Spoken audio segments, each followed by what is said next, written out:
guys, what's up? Welcome back to the YouTube channel.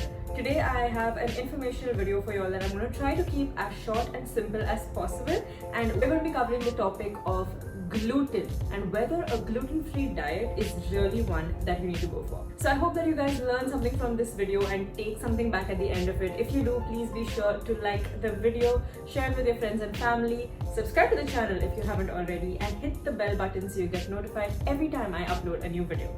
Alright, so without further ado, let's get into this video. Alright, let's start off by talking about what gluten really is.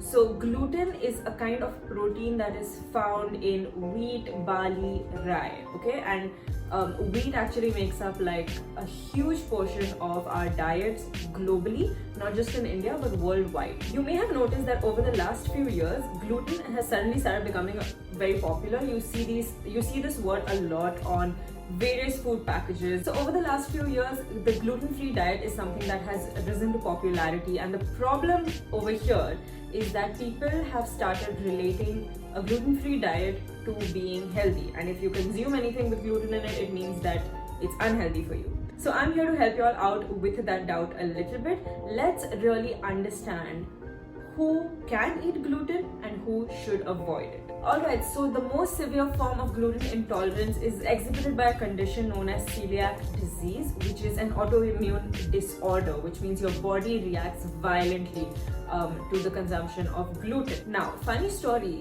is about 1% of the global population actually suffers from celiac disease. 1%. So the chances that you have celiac disease are pretty low. Now, apart from celiac disease, of course, there are other conditions as well.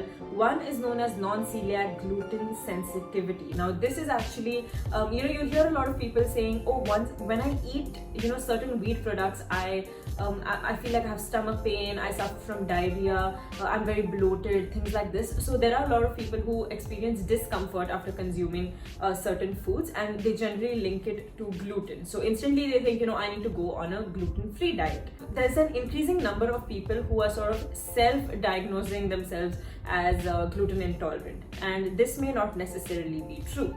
So there was one study that looked at a total of 393 participants with self-diagnosed gluten intolerance, alright? So the protocol followed here was they were put on a gluten-free diet for 6 months, and then gluten was reintroduced into their diet for 1 month after that. Alright, so the main idea behind this is they said that, okay, if you are someone who experiences discomfort when you consume gluten, then once we put you on a gluten-free diet, the symptoms should go away. And 6 months later, when we start introducing it again, the symptoms should return.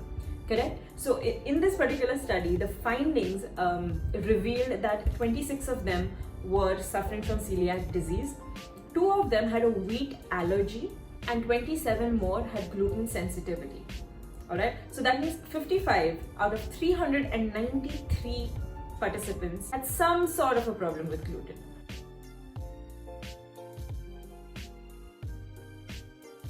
That is 14.5% of this group. The other 85.5% actually had no problem with gluten at all, and the discomfort that they were experiencing was due to some other food groups. If you have doubts about whether you have celiac disease or not, go ahead, get a consultation from a doctor, get a blood test done. They might even take a biopsy of your small intestine to find out whether there's any damage in that area.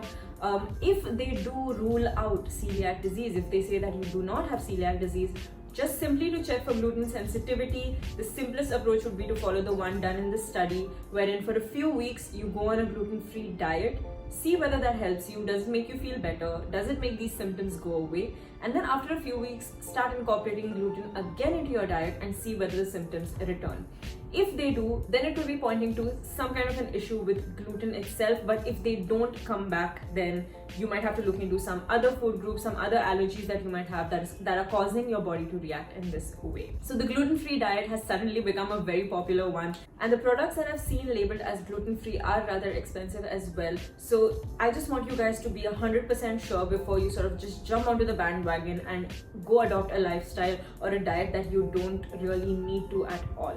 So I tried keeping this video short and simple, and I really hope that it helped you out in some way. If it did, please be sure to give me a thumbs up, subscribe to the channel, leave some comments down below if you have any further questions, and I'd be happy to take them. At Meraki Training, we do consultations as well. Our team would get on a Zoom call with you to help you clarify all your doubts if you do have any. We'd love to help you out. So drop us an email on the link that I'm going to put in my description box below, and we'd be so happy to hear from you. Alright guys, then that's going to be it for today's video. I hope you enjoyed it, and stick around. I will see you in the next one.